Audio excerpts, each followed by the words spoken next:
Hello, everybody. Look at this puzzle. All the pieces here on the second row looks pretty cool. The black pawn is one step away from promotion, and white to move here can checkmate and win this in only two moves.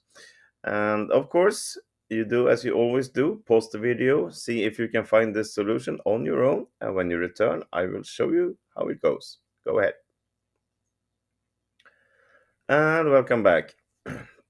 Well, normally I, at this point, show a lot of different moves that are not right, but it's hard to find anything really remotely close to the solution. But I'll give a try.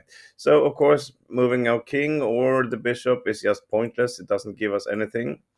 We have to think about what's black gonna do the next move. Well, if it was like this, he couldn't move his king or his pawn, so he only can move his knight if it was black's turn.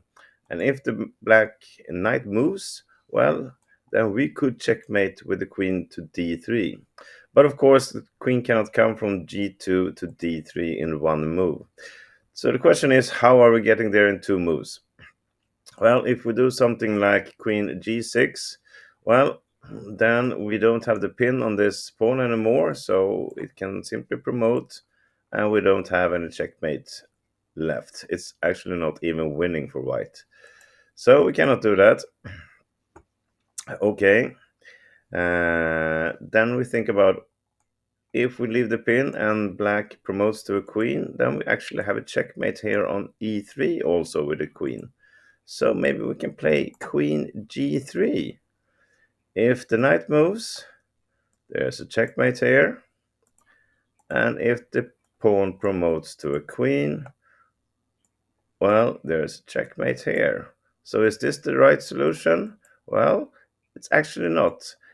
Let me just show you, we have this one also. If it promotes to a knight, we don't have a checkmate there, but we have a checkmate here on g2. But there's one tiny little problem. After queen g3, black doesn't move his pawn or his knight, actually escapes with the king to f1. And we're out of checkmates. Okay, so the right solution is we have the same idea, but we're not playing the queen to g3. Instead, we're playing the queen to h3 with the same ideas. If the knight moves somewhere, we have a checkmate here. If the pawn promotes to a queen, we have a checkmate here. And if the pawn promotes to a knight, we have a checkmate here. And the good thing about playing the queen to h3 is that we're actually blocking the black king from going anywhere also. So he's in the zugzwang, he has to move the pawn or the knight, and we will checkmate on either e2, d3, or g2 with our queen. So the correct starting move is queen h3, and then we're going to mate in the next move.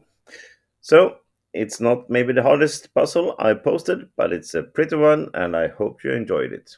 Thank you for watching. Bye bye.